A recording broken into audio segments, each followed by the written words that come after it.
Assalamu alaikum, Brother Rehan. Walaikum Jazakallah salam. khairan for your time today to help answer a few questions that I've had, and I think a lot of people I've spoken to have as well. So, first off the bat, what is investing? How do you define the term investing? Yeah, it's a very broad term, obviously. So investing, can be even in non-material things, right? So like a person who's giving sadaqah is actually investing for the akhirah, right? So the aim is to see increase in our wealth, right? Whether it's worldly or whether it's for the hereafter, right? So that's investing is deploying something, capital, and expecting or hoping for or planning for a return higher than what you've put in. That's investing, right?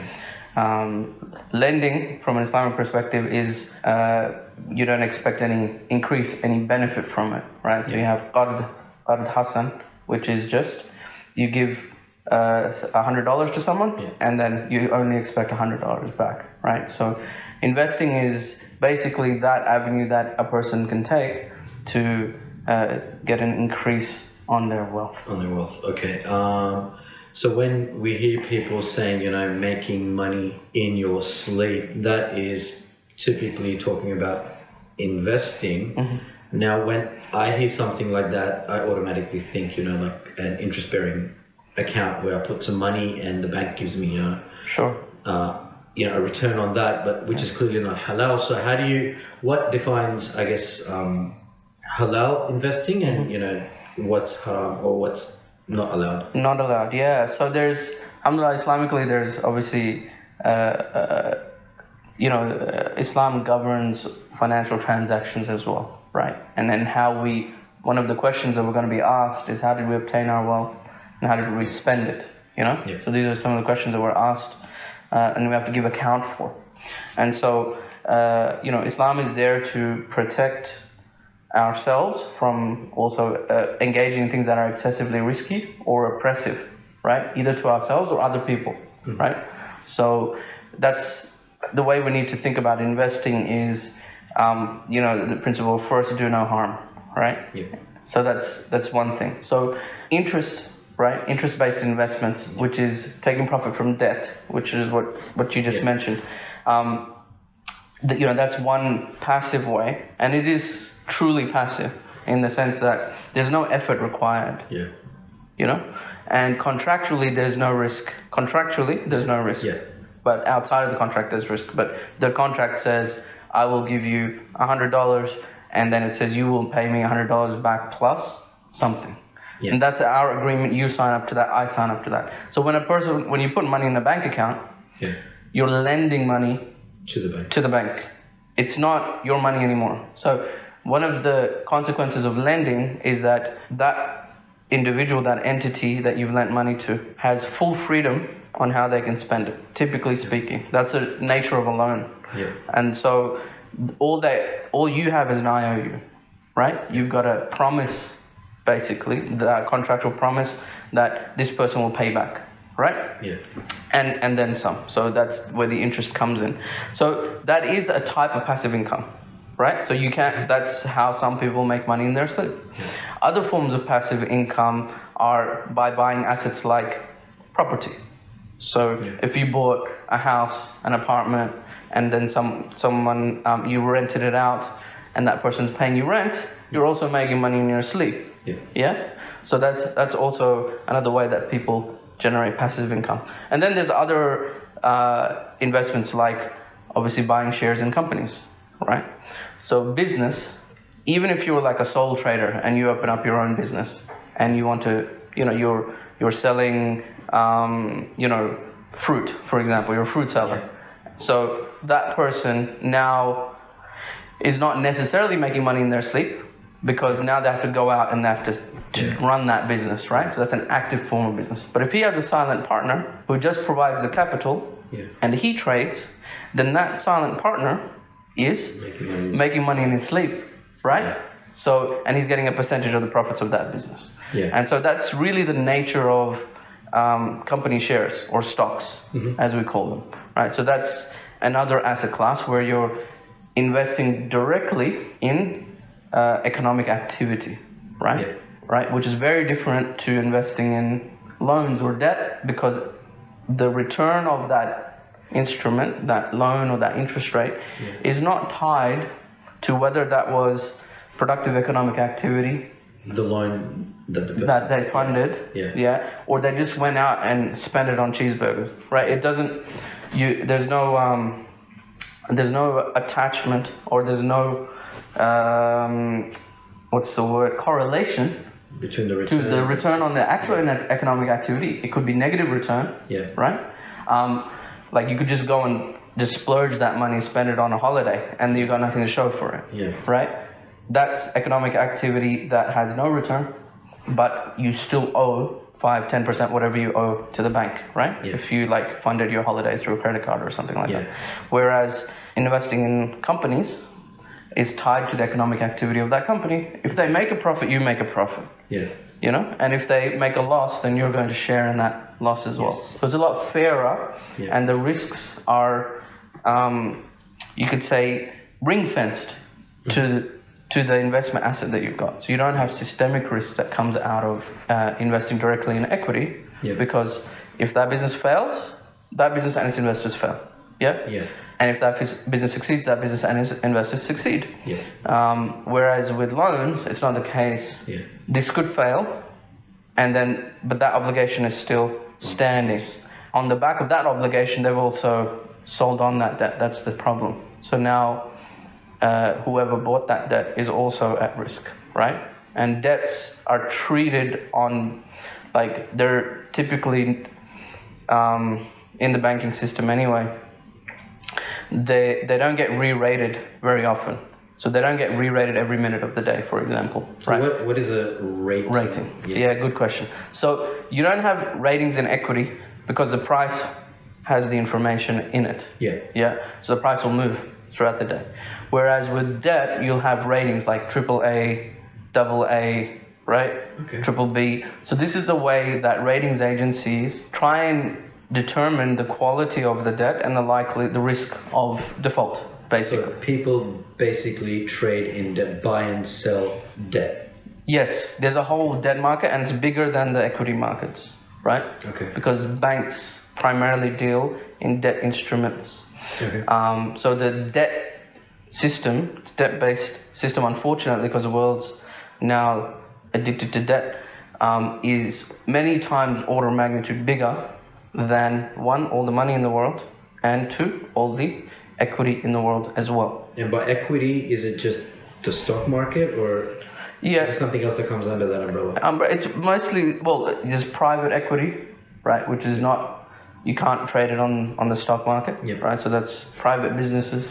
Then there's public equity, which is what's on the stock markets, right? So those are two categories broadly of equity, and then there's assets, obviously.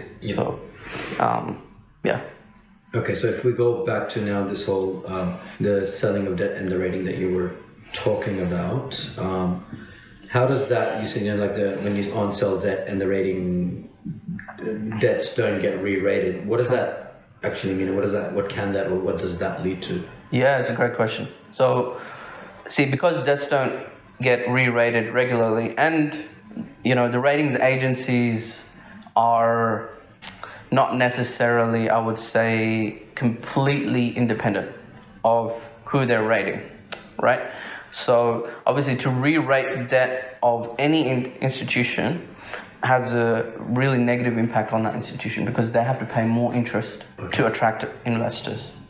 The highest rating of debt, if you're a really good borrower, like you have really good financials, then let's say you get a AAA rating, right? That's the highest rating that you're going to get. That means you have to pay less interest, and people will literally bank on that rating. And therefore the price of your debt is higher, meaning you pay less interest. And so if you get a re-rating down, then the price of your bond or your debt goes down with it, because people want to sell. It's too risky to own for many people, and that means it attracts a higher interest payment Yeah. And so now when you issue more debt, you're going to have to pay more interest. It's more expensive for you to get capital. Yeah. So there's consequences to re-rating of debt.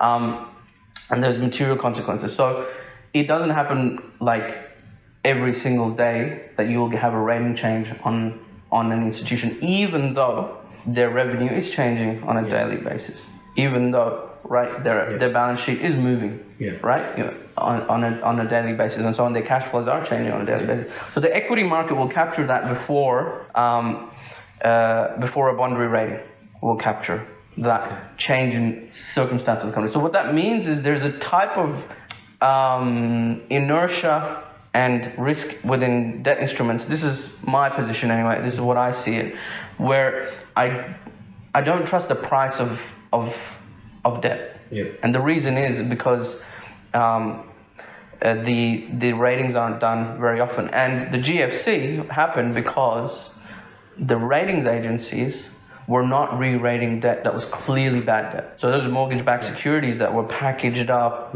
people's mortgages, subprime mortgages were packaged up, and they had hundreds, thousands of mortgages in one package, and then they divide that up into shares, and then people would buy pieces of that, right? So the ratings agencies didn't re-rate, even though like the majority of that book was now defaulting. Okay. Yeah. So on the bank's books, those were still good assets. Even though they were absolutely toxic assets, right? They're not good for the money. Yeah. And so what happened was, because the ratings agencies didn't re-rate, people continued to trade these things. Only the smart guys, the guys like Michael Burry from The Big Short, figured out like this loan book is just trash. It's not going to pay, right? And so they saw that before the general market did, because the ratings agents didn't do their job in that sense. And the general market was still trading them at a high, they were still trading at like their value, because the ratings agencies are just, for whatever reason, didn't want to re-rate those. Okay. Yeah, that created systemic risk. And then those assets, then once the cat was out of the bag, and that was public news, the rating agencies re-rated them, but they didn't just go down one step. They didn't go from AAAs to AAs. They just went down to junk, and that meant anyone who was holding them, right, billions and billions of dollars worth of these things, and because people's mortgages are considered the safest asset. Why?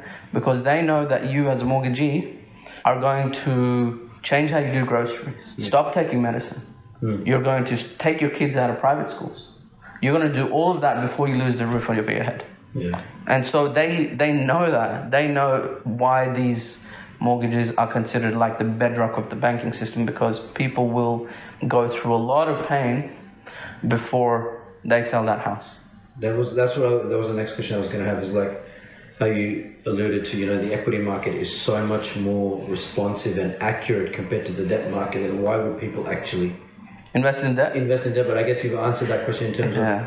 Well, most people wouldn't share my view, especially bankers, right? Yeah. So their view would be debt, of course, because debt is senior to equity, right? So you got to understand on the capital stack. So if a company winds up, there's a capital stack, and so at the top of the stack are the creditors. They get their money first. Whoever's giving you a loan, basically. Correct. Okay. Yeah. So they'll get their money first. Yeah. So the people who own your bond will get your money in a state of liquidation before the people who own your shares, if there's anything left. Right. The shareholders are at the bottom of the capital stack, right? So creditors come at the top, therefore it's safer. And I agree with you in that sense. On the capital stack, if a company is being wound down, the creditors will get their money before the equity holders. But that's if you issue debt.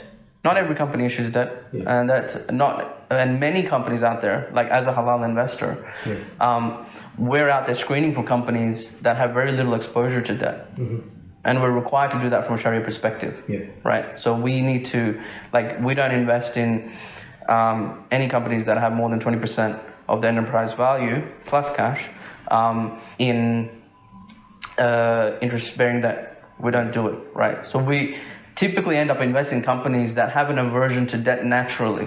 It's just not part of their MO, right?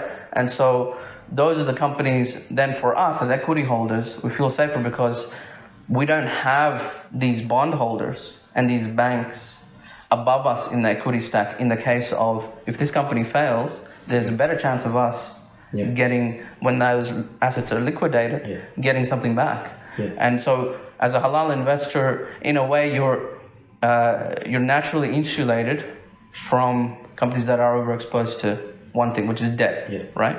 And so then you don't have this issue about ratings agencies, all of these things, because you're not exposed directly, at least, to that company's debt. Yeah. And when you started this topic of halal versus haram, you said, do no harm. So that's, I guess, the overarching principle, and that kind of removes, giving out loans, interest-bearing loans as an investment. If I'm someone who's got money and I'm looking for a place to put my money, interest-bearing loans, that's gone. Trading in debt, that's gone. Now, the biggest form, or the most common form that I've heard of is, let me buy a house, let me buy an investment property. That's, again, depending on how you fund it, that could be a halal form of investing. The other one that you mentioned is equities and stocks. Now, within that, like you said, we screen for specific things within a company, and some of those things that you screen for could put a company in the non-halal stock versus halal, or be okay to invest in. How do you identify things like that? Yeah, so the IOFI standards, so that's is a global body that sets accounting and audit standards for Islamic financial institutions. It's called IOFI, AAO, IFI. And so they set the standard for the guidelines for how to screen for halal stocks. So within our framework, we work within the IOFI guidelines. We're a little bit stricter because we use a 20% ratio, and there is at 30%, right? So for example, our companies would be less exposed to debt, for example, interest-bearing debt, than IOFI. So there's a few things. One, what percentage of that company's income is from impermissible sources? Alcohol, gambling, all of these vices, really, tobacco, the adult entertainment industry, all of that, interest as well, right, as an income source. So all of this has to be limited. In our screening criteria, we only choose companies that have no operating lines of business that are Sharia problematic. They're problematic from an Islamic perspective.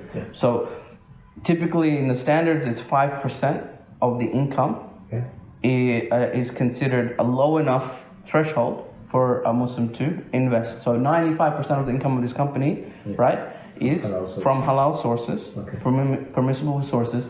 And so the 5%, then you have to purify. So when the company pays a dividend, then we calculate for our clients in halal stocks, how much they need to purify of their dividend. Also, the zakat is calculated for them as well, right? So how do we screen? Income. First things first. What are the ways that this business makes money? Right? And look, the global financial system is such that every institution out there, pretty much in the Western world, has a bank account. And that bank account is typically with a conventional financial institution. They earn interest on that, whether they like it or not. So we have to make sure that interest that's earned is less than 5% of the total income of the company over the year. So that's one, revenue sources. Two, their liabilities. So how much debt do they owe? Has to be less than 30% of their, we use enterprise value plus cash, but also we screen on market cap as well. So less than 30%. Also their interest earning assets. So if they've issued loans, it should be less than 30%.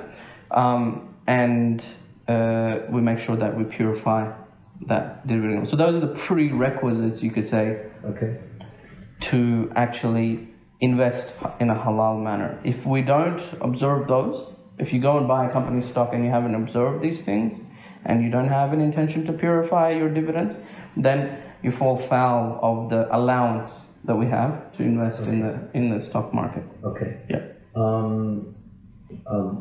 Just because you've bought a company that's halal, doesn't necessarily mean that it may be a good stock. That's a completely different question altogether, right? Mm-hmm. So how do you then identify, okay, this company one is halal, because that's principle number one. Mm-hmm. Two, it is going to make me money so that I can make money in my sleep. Sure. In a halal way. In a halal way, yeah. So to produce, ultimately we want passive income and money, our wealth working for us, right? Yeah. That's the beauty of becoming a shareholder. So the way that so one thing is there's screening providers like Musaffa, Zoya, Kestrel, there's a whole bunch of screening providers that help Muslims identify companies that are halal. So they cover the first part of the question that you asked. Correct. Yes. So you can go to them, you're going to have a look, all right, is Apple halal, for example, to invest in, and they'll do that. But the second part is the real reason why you're investing. We're not buying stocks because for the sake of it. Yeah. We're buying stocks because we want to grow our wealth. Yeah. Yeah. And so that's a primary intention, and that's a primary motivation to enter the stock market. So we have proprietary systems that we've tested over since 2000, right? Now it's 2023. Yeah. Over that period, back tested with institutional quality data, as well as in the real world since June 2020. Mm-hmm. So we've been doing it for over 2.5 years now in the real world, running our algorithms to pick stocks that are most likely to increase in value, right? So, and the way we do that is we screen for quality first. So we make sure that we're picking companies that are growing from a revenue perspective, they're profitable companies, they have low debt, right? Yeah. Their bankruptcy risk is close to zero, right?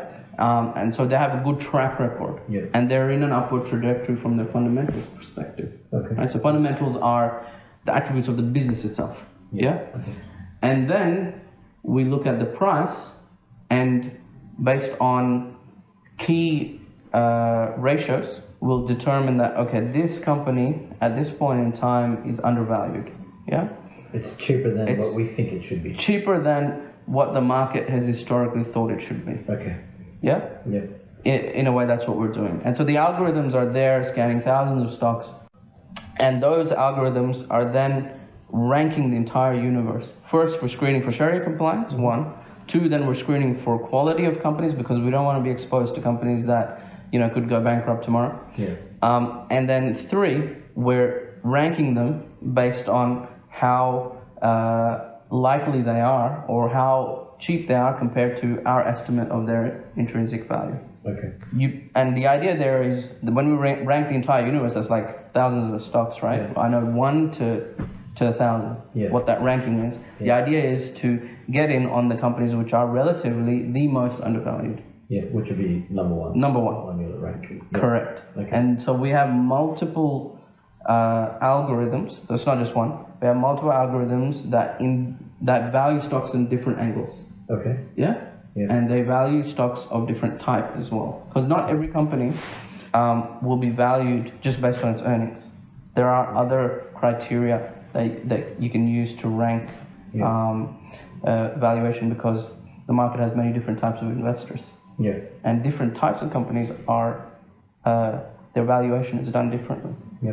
So we cater for that. So we've got multiple algorithms that are ranking the universe of stocks, and they'll be like 1, 2, 3, 4, 5, 6, right? Okay. And they'll put those out, and that's what we use to invest, right, in the stock market, and that's what a service that we provide our clients as well, access to that. So, after all that hard work is done, you get this list of high probability stocks that are likely to go up within the next 12 to 13 months. So that's the time frame that we're longer term investors. Yeah. So we're going to ride the short term volatility, but the idea is get in at the bottom, average down, and then let it return. So it's a mean reverting strategy. Let it return to what the market thinks it should be valued at, and then sell, and then rinse and repeat. So that's how our system of investing is working. Okay. Just taking you back to one of your previous answers around trading debt and how that was what led to the global financial crisis. With the recent news about one of the banks in America closing, what similarities or trends do you see, and do you think we're going to go through a similar journey now? Sure. So we're in 2023 now.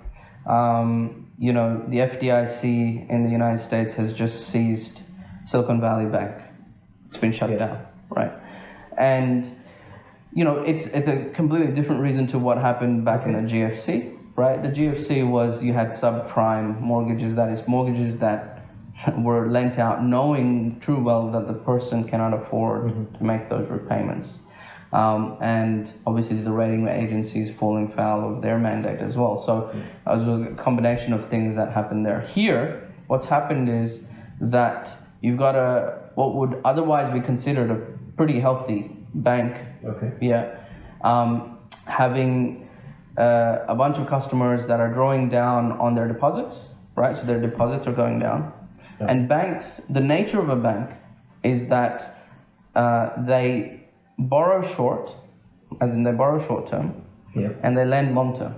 It's just the nature of banking. So in and of itself, it's a risky business, right? But as long as those deposits don't all have to come out at the same time, a bank keeps running, right? So the banks are built more on confidence than anything else. Because at any given time, if everyone wanted to take all their money out of the bank, which they have the right to do, you have a run on a bank and it just goes to zero, right? Because they don't, at that point in time, they don't have the liquidity. So those long-term, long-duration assets that they have, which are mainly mortgages? Which are commercial loans, whatever loans they've given out on cars, whatever they are, right? That's a long, like you get a car loan, it's might be 5 years, 3 years. But there's a demand deposit right here. That's, that could be taken out any day. So the nature of banking is such, right? And I don't agree with it, but we can, it's just the game that, that's the type of business that they are. And so what happened with Silicon Valley Bank is with interest rates starting to rise so rapidly, right? And the stock market then adjusting for that discount rate, the stock market goes down, interest rates go up, the bond market also goes down when interest rates go the bond market. So bonds also get repriced, right? So you got to understand that bonds are priced, one, based on the quality, obviously, the rating, but also priced on the coupon, which is the interest that they pay, right?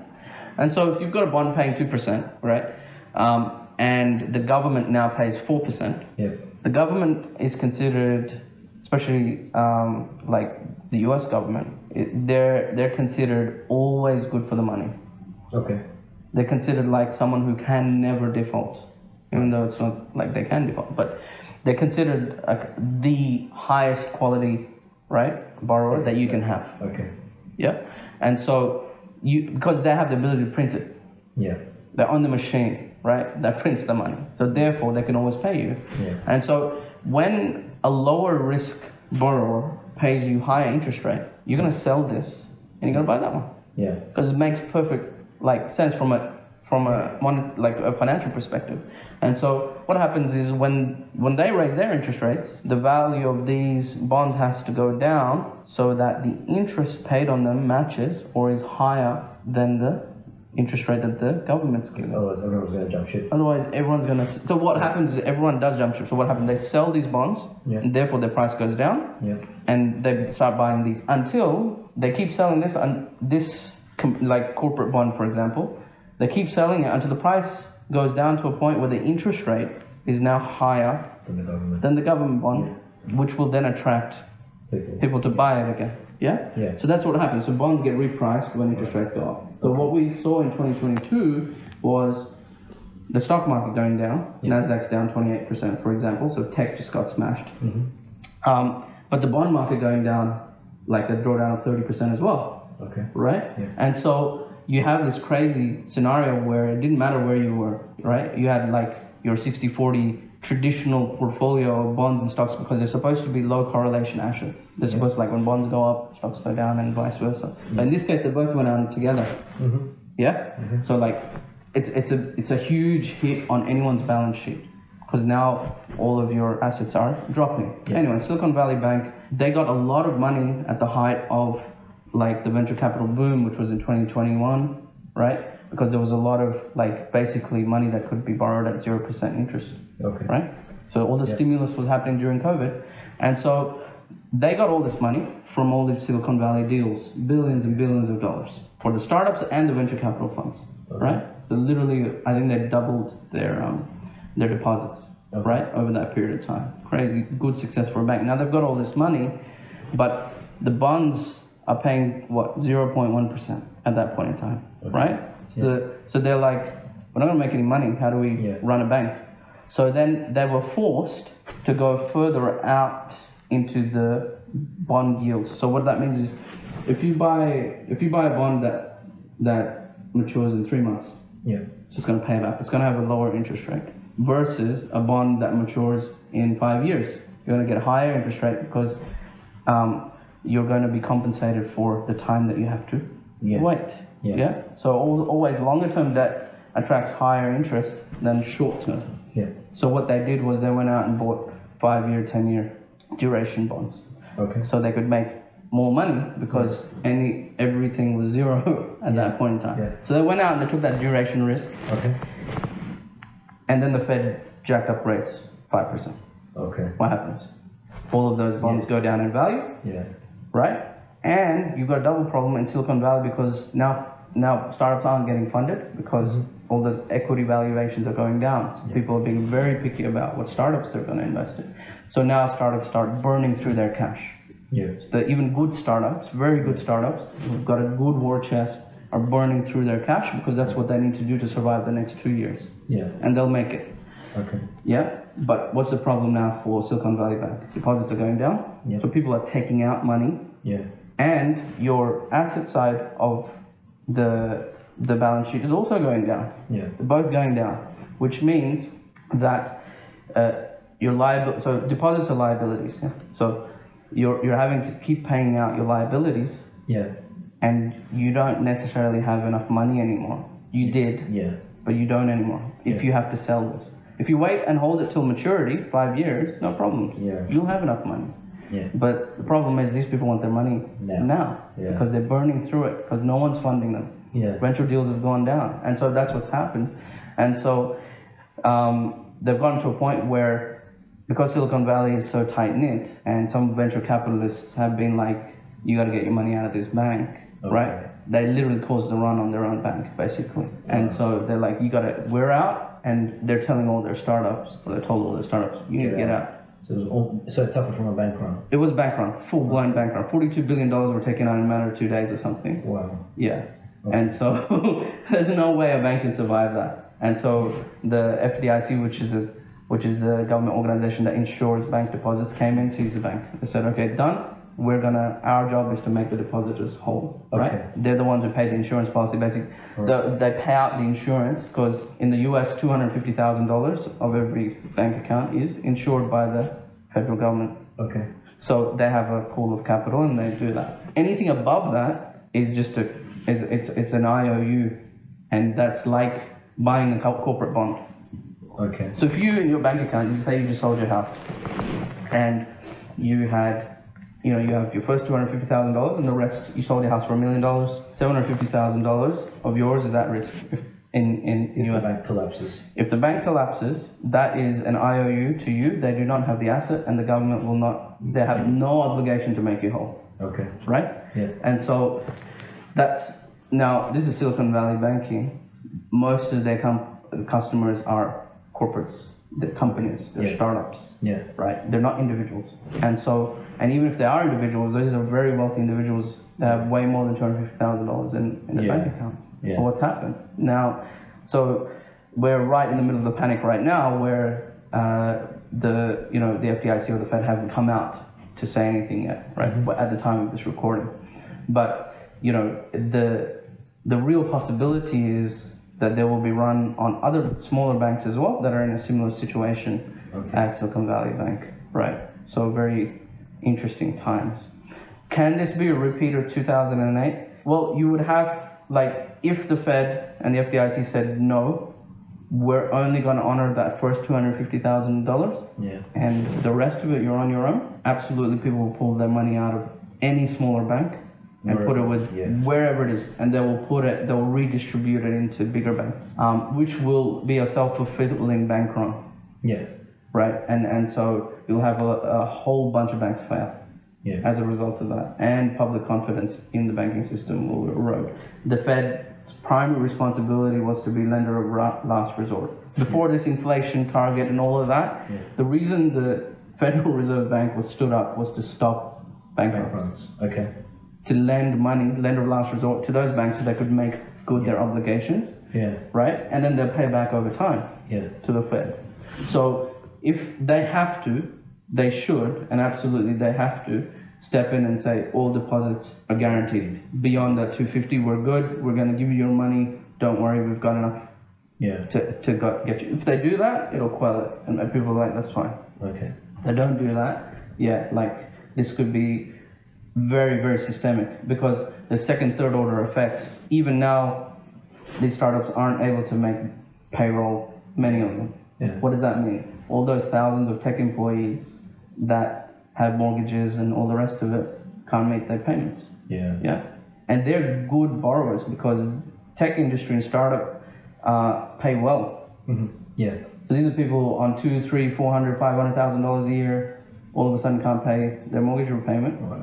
Right? What happens? Right? So then those debt instruments, if it's just temporary and they fix it, it's all good. But if it's not, then those debt instruments that were like AAA, I'm no longer AAA, bro. You know what I mean? Then it almost goes back to the subprime lending that caused the first GFC. Even though the reasoning here is different, it can spiral into that. 100%. Okay. That can be a possible contagion event. Why? It's not subprime on issue, but all these people who were millionaires don't have money.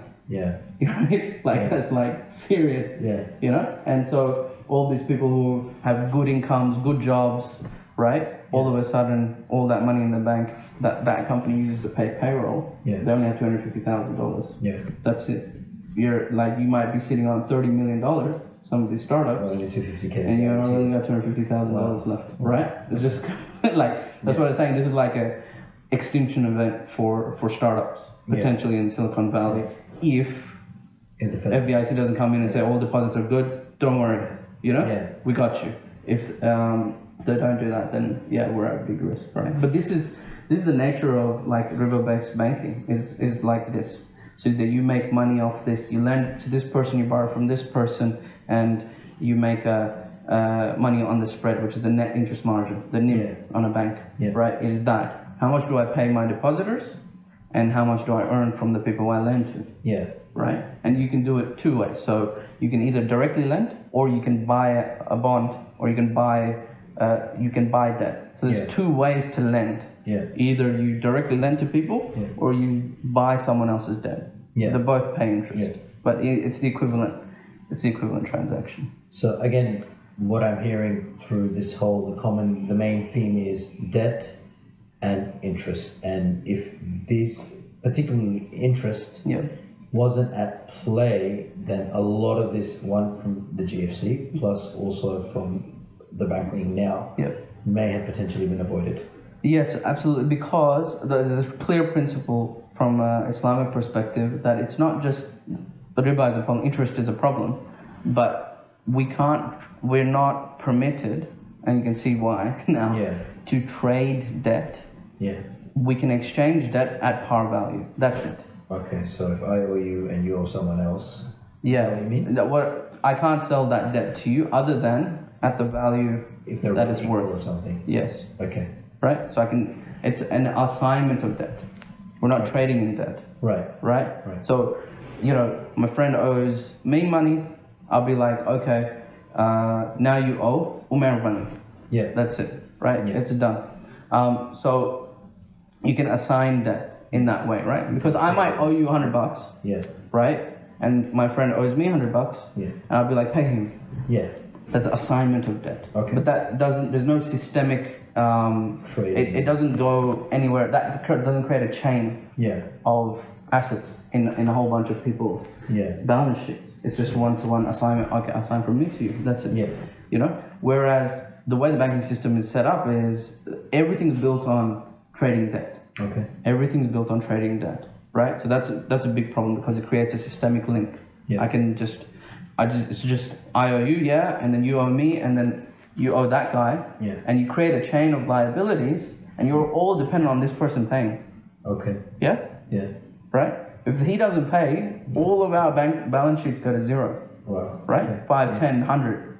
Right? Because that asset is now not good for anything. Yeah. So in a way, Islam comes to protect from that systemic risk. Yeah. So unrelated third parties yeah. aren't exposed to this risk.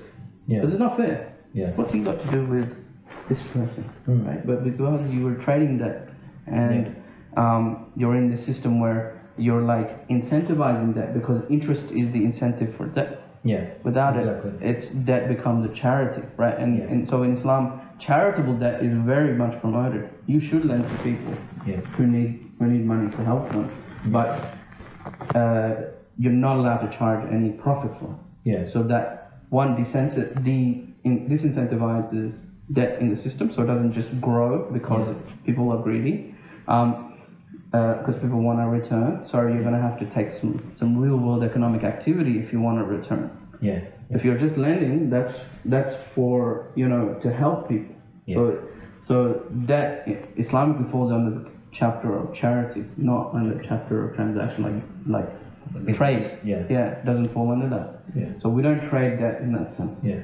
And it protects us from all of these things that we're seeing in the banking system, right? Those risks are you're insulated and protected from. So you don't have these innocent people, right? Like even these tech startups, they have nothing to do with how Silicon Valley Bank, operates and who they owe money to, and that's their money, millions of dollars, right? They raise from venture capital and they need to run a legitimate business. Yeah. Why should they be exposed to the risk of government bonds or mortgage-backed securities going down in price because someone changed the interest rate?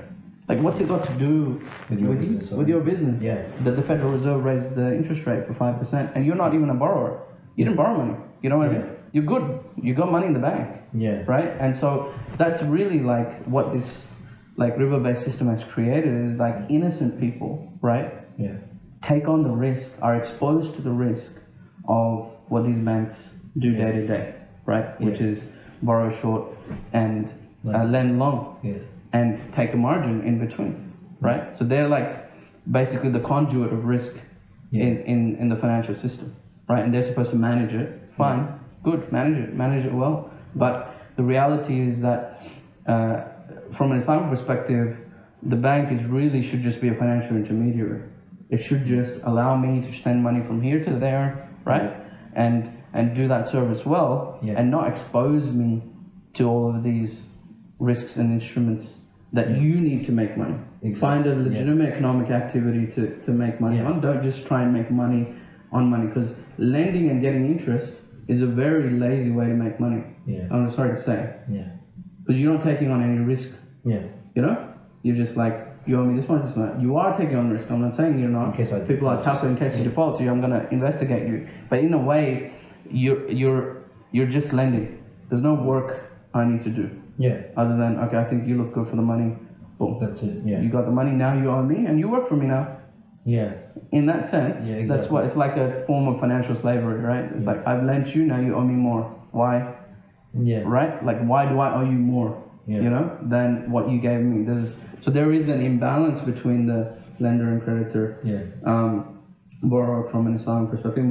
That's one thing where Islam draws a line. Says you're not allowed to enter into oppressive contracts like that. Because it is a contract of oppression. Because it's there's a clear, quantifiable gap between what I gave you and what you owe me. It's not a fair transaction. So you get deeper and deeper into the hole, basically. You get poorer. Exactly. And because I have money, I get richer. It's the complete opposite of how civilization should function. You know what I mean? It's like, it's a completely different thing when you're investing in the stock market, investing in a business. There's a legitimate enterprise there that's providing value to people. And in exchange of that value, they're going to pay you. Yeah. So you benefited society through that service, and it's something that people actually desire, they want, and therefore you've earned the profit. Yeah. You've earned it. Whereas if you just lend to someone, you don't. I'm sorry. What did you earn? Yeah. You're just sitting on money. You're just sitting on money. You gave it to someone, now expecting more. Like for what? You know what I mean? Yeah. Unless you bought some risk, unless you know. Now, obviously, debt that backs economic activity is better than obviously debt that just backs consumption, or like stuff that just has no growth in like value. That's why like mortgages are considered better lending, because at least there's an asset, and that asset is going to increase in value. Therefore, there's an economic connection to the real world with that debt. But even if that asset went down 50% in value, 20%, who knows how low real estate will go as part of what's going on now. If your real estate drops below your loan value, they're not going to reprice your loan saying, okay, now you only owe me $800,000 instead of $1 million. They're still going to expect you to pay them back $1 million. So there's a disconnect between the economic reality and the loan. And what that then ends up creating is inflation. So you got to understand that where does this lead? This leads to inflation. This leads to inflation because you have a mismatch between the amount of money in the system. So credit creates money. The way the banks work these days is when they hand out a loan, they literally just create a deposit. They didn't take money out of your account. So here's the thing, right? We all put money in the bank. And then they lend out. And people think that they're lending out deposits. They're not lending out your money because your money didn't go down. You didn't watch your balance. Your balance stayed the same. So then where did they get the money from? They didn't take it from anyone. They just literally created an entry in another bank account saying, okay, now we've given out $1 million loan. So in a way, they create money. The private banking system, the way it's set up right now, it's not the government that's creating money.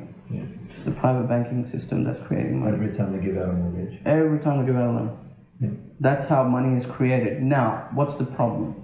The problem is if you create that money and it's used for consumption, for example, or it's not used to buy an asset. It's not used to provide a service to society that people value. You've taken that money, that credit card, and you've gone out and just gone to the casino, or no, there's no productive value that you've produced. You've just, eaten it, right? Then the problem is the amount of money has increased, the amount of goods has not, the amount of assets in society have not increased. That means more money chasing fewer, same assets, or even fewer. You might have just burnt something down, right? There might have been a destructive use of funds. And so what's happened now, you've got more money chasing fewer things or the same amount of things. What's going to happen? You're going to have an inflation. Right? So what interest-based banking does is it incentivizes, and this fractional reserve bank, it creates inflation. But then to counter it, they raise interest rates. So that's a different story, right? Because raising interest rates will incentivize lending as well. But it incentivizes lending, but now you don't have as many people who can afford. So there's less people wanting to borrow. There's less people who can borrow. Who can afford to borrow. Anyway, so they raise interest rates to fight inflation, to take money out from people who are already indebted. That's the conduit. That's the way they suck money out of the system. Because like I said, too much money chasing same assets. So how do you take that money out? So you do it through people who are already connected to the banking system, as in they've got loans and they're floating rate loans, or you're issuing new loans because people need money. And what happens when you issue that new loan, there's more money being extracted out from interest, and therefore it's getting taken out of the real economy and being put into the financial world. Less is available to spend on the assets that are the existing assets that are there. So that's what they're trying to do. But you got to understand that there's multiple facets to raising interest rates. If you raise the interest rates, you also increase the cost of doing business. So if you increase the cost of doing business, then the suppliers have to have increased expense. Therefore, they have to raise their prices. So in a way, you're also, it's not like it's a really blunt instrument. So it will also cause prices some prices to go up because if you've got suppliers who run on debt to finance their operations, now their cost of capital has gone up. They've got to pass on that cost to the consumer. The price to go up, right? So in a way, I'm definitely against like this whole raising interest rates to fight inflation, especially when it's a supply side issue. Yeah. And that's what's been COVID has been so disruptive to global supply chains. Yeah. Right. It takes time for these things to balance out and for them to go back to the capacity that we had pre-COVID. Yeah. Right? Because people shut down warehouses, holding facilities, all of these things were shut down, and people like stopped investing in holding inventory and stuff like that for many industries. Yeah. Now they're not just gonna go and buy that warehouse. They're not just gonna they're gonna slowly rehydrate their capacity to supply those things. And then we've got the war in Ukraine, we've got all of these things happening, which is also disrupting global supply chain. So you're going to have these waves of inflationary pressure on supply of certain goods and services. To fight that with just jacking up interest rates to the moon, right, is a little disingenuous because you're going to hurt the suppliers as well as the consumers. Yeah. You know what I mean? So it's like, dude, but you got to understand, for a man with a hammer, everything looks like a nail. And for the Federal Reserve, that's their instrument. Yeah. That's all they've got. So, they can do a few other things, but all they can do is play with the financial system. They can't play with the real economy. They can't go and help out a supplier. Yeah. Not in their remit, not my job. You know what I mean? Yeah. So there has to be other institutions, and the government needs to be a little smarter in how they're trying to tackle inflation. And maybe when it's supply side, they should probably just tell the Fed to stay out of it. Not your problem. You know what I mean? But the Fed has taken on this mandate of fighting inflation. Yeah. So he's going to do it with whatever hammer he's got. He's going to start smashing everything with his hammer. Yeah. And it's like chemotherapy in a sense. Like when it's a good and the bad, basically everything gets hit. Yeah. Yeah. So it's like chemotherapy, right? But you don't need to take chemo if you've got a flu. Or it's a different problem. You got arthritis. You know what I mean?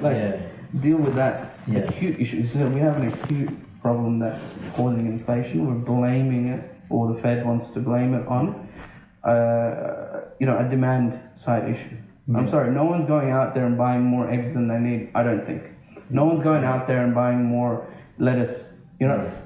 We as consumers, we're just eating the same as we were before. It's not like we're going out of our way to buy 2 cars now instead of 1. Yeah. It's not the case. What's happening is, who sets the prices? When I walk into the supermarket, I have no negotiation capacity whatsoever. Yeah. I cannot negotiate the price down. Yeah. Right? So the nature of it now is that many of these inclusions in the measures of inflation, those prices are not set by the consumer, set by the supplier. Exactly, yeah. It's a supply side issue, and suppliers are now, because there's a trend of increasing prices, they're going to push it until as far as they can go, because that's their motive, increase profits. Starts hitting sales. Yeah, until you get to a point where okay, people aren't buying this anymore. But who's going to stop buying bread and milk and, paying rent and, these are necessities. Human beings will pay whatever it is to get it. Yeah. So it's not an elastic demand for these things. Yeah. And so what's happening is the suppliers are literally milking that. Yeah. Where they will push that profit to the point, because it's become a trend, it's become acceptable in the market for you to do that. Yeah. Oh, inflation. Okay, well we're raising prices.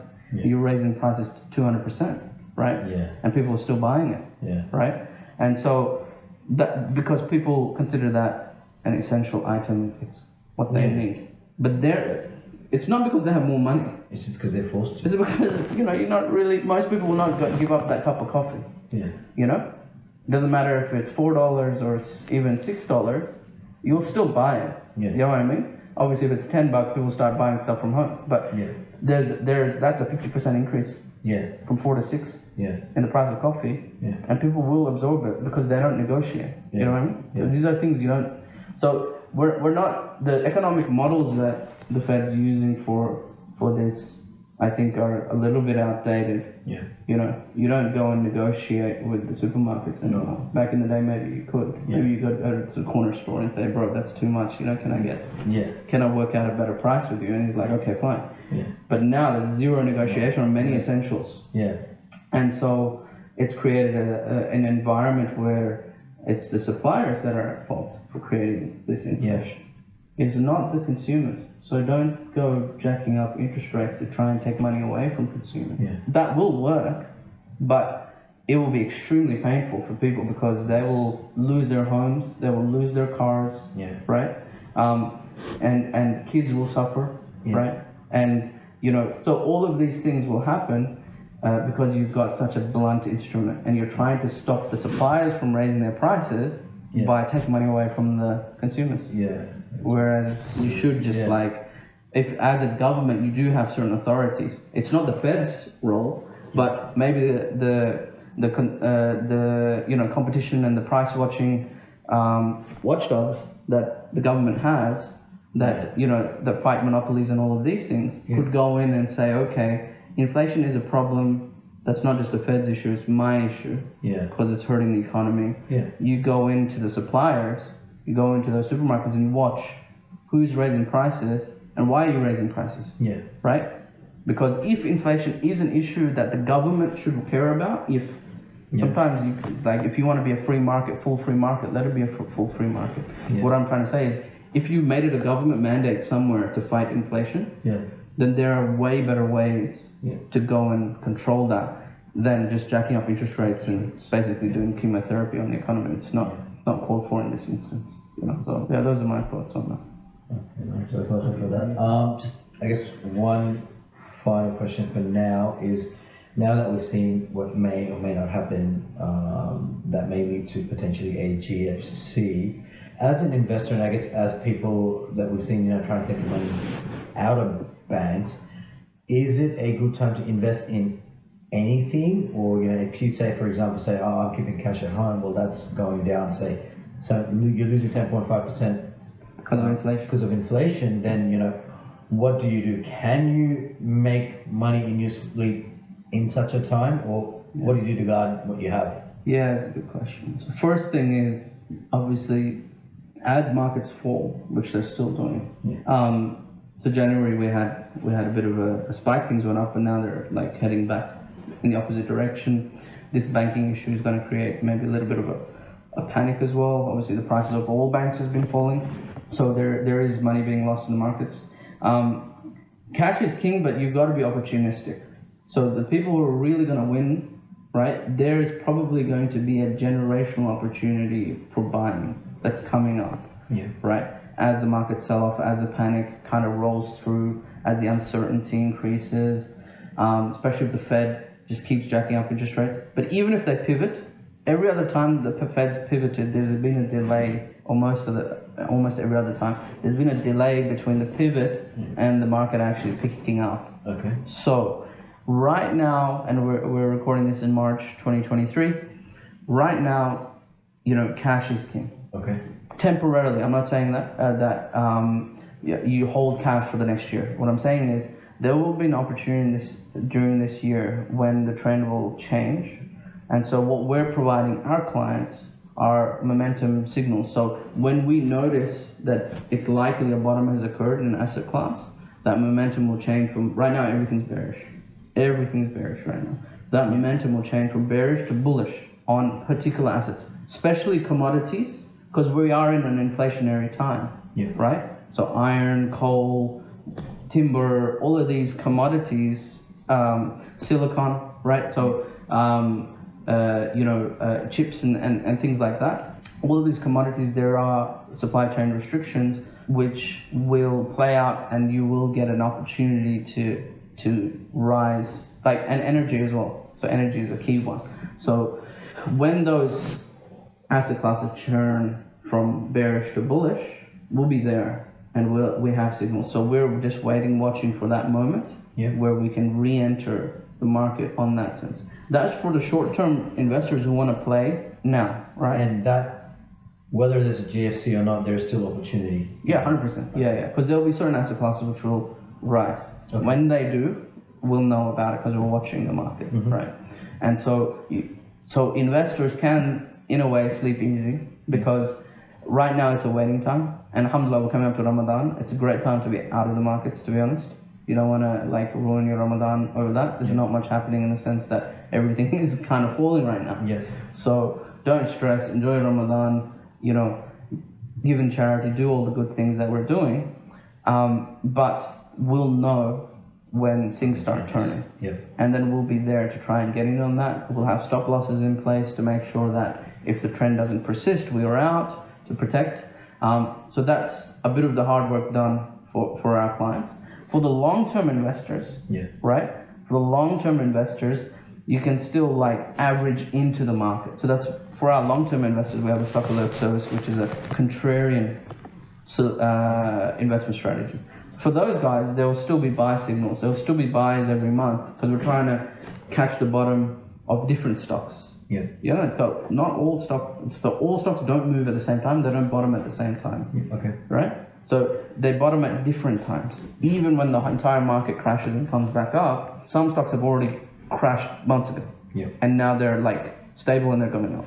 And others will crash later after the market bottoms.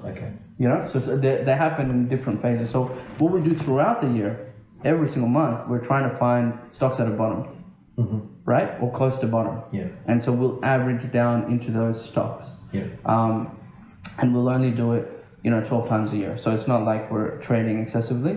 And so if that month, again, that's the cheapest stock, we'll average again. We'll go keep following down to the bottom until we hit the rock bottom, and we'll catch the bottom for sure.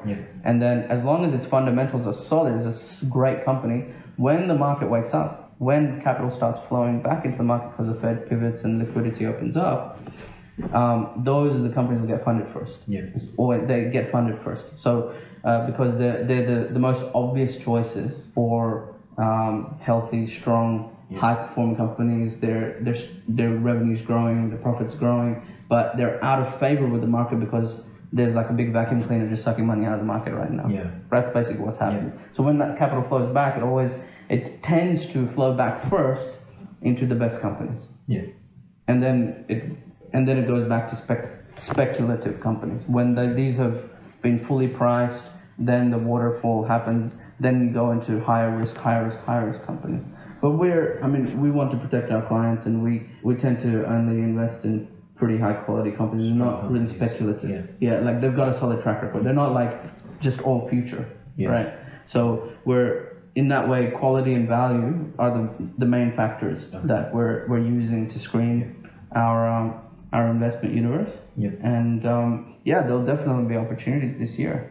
And we're still up, alhamdulillah, on the portfolio right now. So people are either right now choosing to get out of the stock market, and I don't blame them because it's a time of extreme uncertainty. And so some of our clients are like, yes, alhamdulillah, even though we just went through a full bear market in 2022, people are out 15% profit or more. And they're like, okay, I'm in cash, and now we're just gonna watch different asset classes, and when they turn on, when they go green, when they go bullish, we'll jump in. Re-enter. So I think this year, 2023, will be a year of being very waiting, a bit of patience.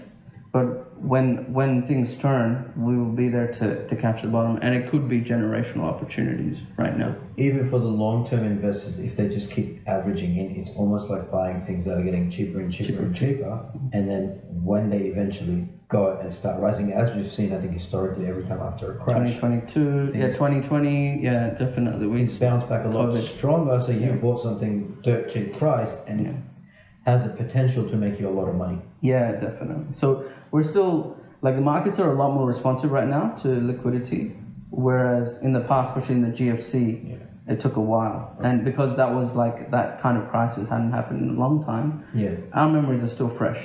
We've just recently had the COVID crash, and that stimulus came in. Like, people are watching for the stimulus now, where in the GFC, it was a little bit later. Like, it took time for people to realize that this is going to happen. Right now, people are going to try and front run that, which means capital, in my view, will probably be a lot more responsive to any stimulus, basically, or stimulative activity that the Fed might come in and deploy because it's a crisis, right? So we are kind of on that verge of credit crises happening, and I do think that the Fed is aware, acutely aware, actually intentionally aware, that they're going to create some credit crisis because they want to take that money out of the system. Yeah.